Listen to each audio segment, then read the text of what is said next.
how does the funding cut impact stations like WKAR? So for decades now, public media stations across the country like WKAR receive community service grants through the Corporation for Public Broadcasting. For each station is different, and for each station, their community service grant makes up a different percentage of their budget. For some stations, smaller rural stations, it could be, you could be talking about 40 or 50% or even more of their budget. For stations like WKAR, uh, community service grants make up 16% of my budget. So when you think about a budget that's between eight and $8.5 million, 16% is a pretty significant cut. So the loss of federal funding will have a significant impact on our ability to serve our community through a range of different programs, which I'm happy to discuss if you'd like. Yeah, absolutely. And what programs are most at risk? Yeah. So I think the most important use of our community service grants is related to our local news reporting. Here at WKAR, we cover about 8 counties across mid-Michigan. In those counties, what we're able to do is to go into those areas that are news deserts, places with only one or two, in some cases with no daily sources of news and information. And we are in a position to be their link to the outside world. They're linked to local news and information, but also they're linked to what's happening across the state and in Washington, D.C. One of the most important impacts that people will feel as a result of the loss of federal funding is is a loss of the ability to understand how decisions that happen in Washington, D.C. impact them on a local level. One of the examples I like to use is tariffs, for example. Everyone hears all the talk about tariffs in Washington, D.C. and what it means that we are imposing tariffs on other countries. But here in Michigan, people want to know what that means for their manufacturing job. And what we're able to do, because we receive federal funding, is we're able to employ local reporters who grew up in these communities, who understand these communities, who have friends and family members who work in some of these locations. We're able to allow them to look at what's happening in Washington, D.C. with tariffs and work that all the way down to what it will mean right here in Michigan. And that's extremely valuable information to our viewers and listeners. Yeah, and critics have said, throughout passing this bill too, right, that public broadcasting is an unnecessary expense. That's what they say. But what's your response to that? I know you've pointed out, the local journalism, how that's kind of unique to a lot of a big advantage for public broadcasting. But are there any other unique uh, advantages of being a public broadcaster or unique things that WKAR and other stations bring to the table? Yeah. Yeah. Thanks for that question. I mean, I think it's important to first put in perspective uh, what the expense actually is. So, public broadcasting receives the equivalent of $1.60 per person per day. I'm sorry, per person per year. That's what public broadcasting receives. $1.60 per person per year is what you get for PBS and NPR to exist. So it's not a, it's really a nominal cost in terms of the expense to the taxpayer.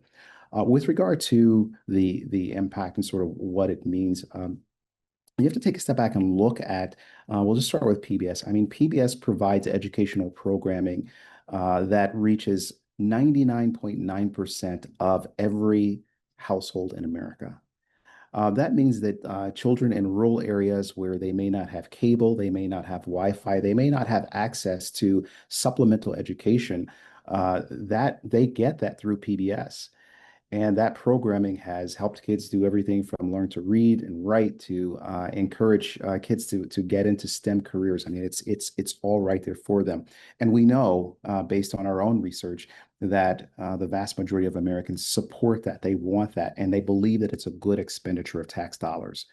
And then very similar type of thing on the NPR side. I mean, I tell people that I grew up as a PBS and an NPR kid living in Cincinnati, Ohio, and My bubble was no bigger than my little community in Cincinnati, Ohio, with one exception. I had this window that was public media where I could see and experience the world. And that's what we're giving to people all over this country for a very nominal cost of $1.60 per person per year.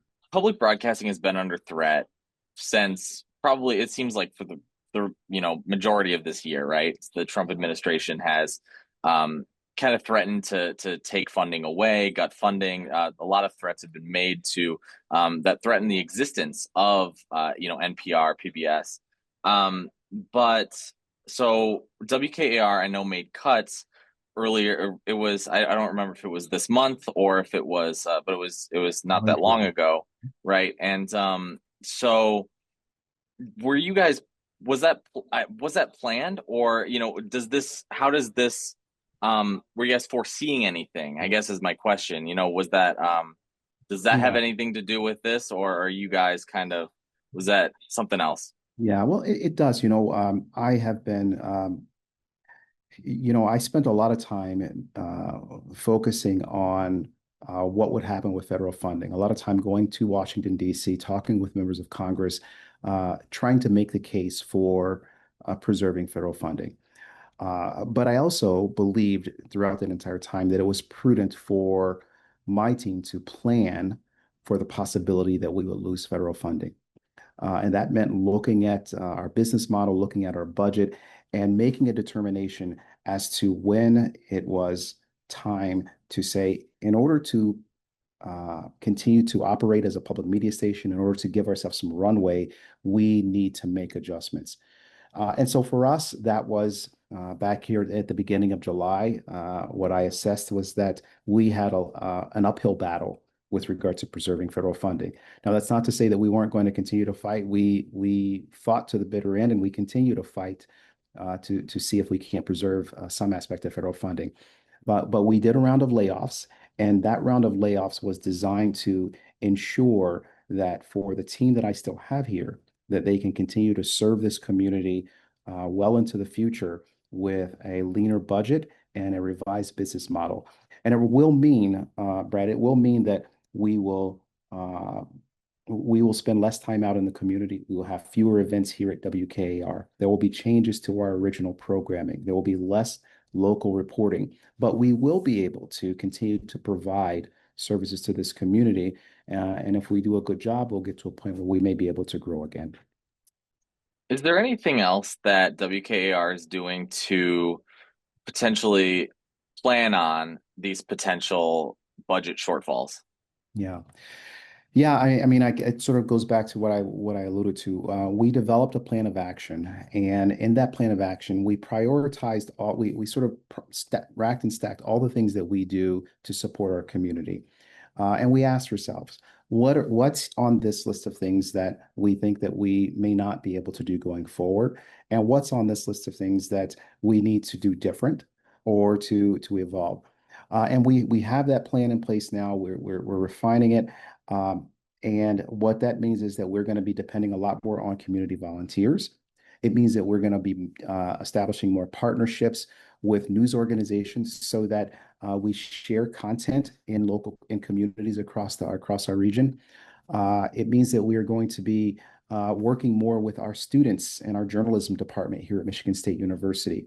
So these are all things that are prudent and make sense in an environment where we have fewer resources.